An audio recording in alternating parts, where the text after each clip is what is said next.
What's up guys? So kung bago ka pa lang sa aking YouTube channel, please mag-subscribe ka na para makita mo ang rampa ng mga lola.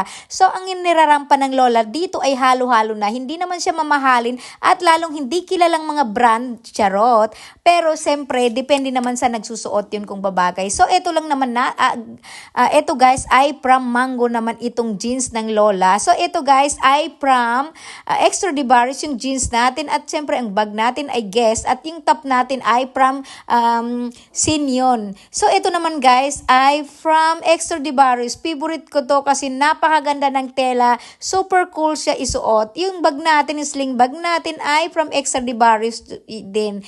Pure amazing ang look ng Lola, charot. Full violet. Ang ganda-ganda ng damit na ito guys. Ang ganda ng tela ng polo, pati yung pajama niya. Ayan, pati yung bag. Lahat maganda, charot. Parang nagsusuot. So ito naman guys, ang top natin dito ay from Mango. Silk siya. At ang jeans natin dito ay a leather from Extra Dibaris. O diba? Puro Extra Dibaris. Favorite ko kasing brand yan. At pati ang boots natin ay from Extra Dibaris din. O diba? Charot ang Lola.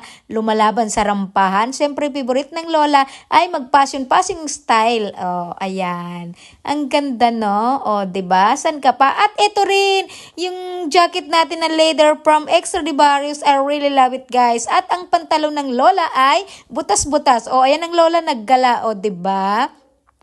Piling mayaman pero wala naman, charot. So ayan guys ang Lola, o diba? Ito naman guys ay full red siya guys from Extra Dibaris din. Yung top natin, Extra Dibaris, jeans natin ay from Extra Dibaris. O diba? Ang sexy ng dating na Lola, puro naka-red parang Valentine's, no? At ito naman guys, yung shoes natin ay from Pila. So ito naman guys, jacket natin ay from Bershka. O diba? Bagay na bagay sa Lola, charot. So siyempre ang Lola mahilig sa mga fashion style, kaya hindi magpapatalo sa mga kabataan dyan. O diba ang Lola? See you sa next video.